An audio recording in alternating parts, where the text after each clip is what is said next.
Привет, самоизолированные! Успели пройтись по нашему предыдущему списку фильмов? Не задерживаемся, ловим следующий. Пятерка разных, но крутых фильмов стартует прямо сейчас.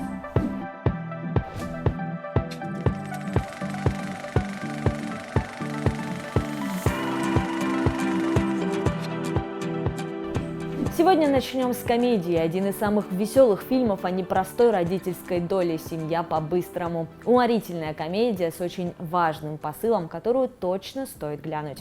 Итак, главные герои Пит и Элли. Абсолютно неожиданно они решают усыновить ребенка. Уже в приюте они знакомятся с 15-летней Лиззи. Пара решает взять ее в свою семью, вот только есть одно «но». У Лиззи есть младший брат и сестра. Поэтому забирать придется всю троицу. Стать образцовыми родителями будет непросто. Питу и Элли придется пройти через огромное количество стрессовых ситуаций. Целовать их на ночь или нет? Чего об этом столько думать? «Семья по-быстрому» — это не тупая комедия, а скорее кино с серьезной идеей, рассказанной через забавную историю. В конце лично я даже пару раз всплакнула. Идем дальше. Здесь у нас триллер «Человек-невидимка». Он вышел буквально пару месяцев назад, и пропустить его нельзя ни в коем случае. Двухчасовой фильм будет держать в напряжении каждую секунду. Главная героиня Сесилия уже несколько лет страдает в отношениях с тираничным Эдрианом, богатым гениальным ученым. Однажды ночью, скормив бойфренду снотворное, Сесилия сбегает, поселяется у друга и пытается избавиться от страхов. Уже там она узнает, что Эдриан покончил с собой. Вот только ощущение избавления к девушке так и не приходит, потому что за ней начинает следить кто-то невидимый. Что делать, если никто не верит?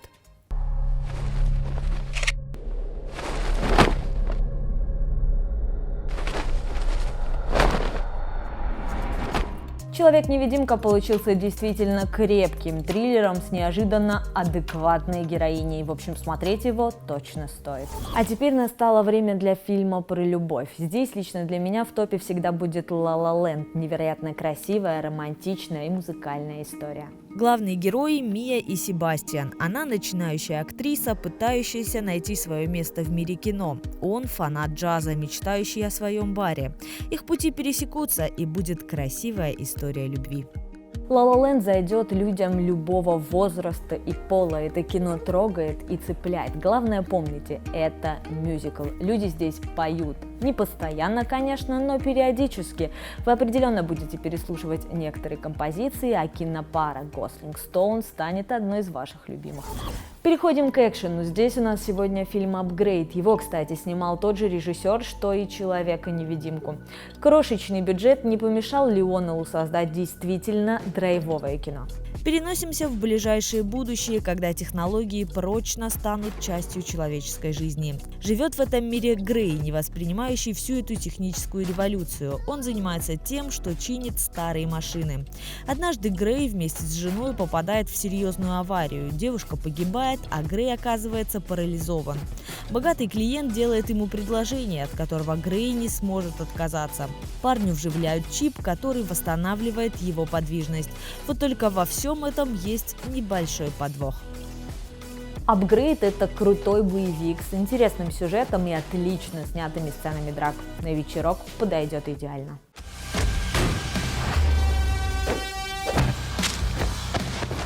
Ну и в финале классная драма «Одаренная» с Крисом Эвансом. Это вам не фильмы Марвел, это глубокая и сложная драматическая история об отношениях в семье. Парень Фрэнк живет в обычном городке и один воспитывает племянницу Мэри. Девочка – настоящий юный гений в области математики.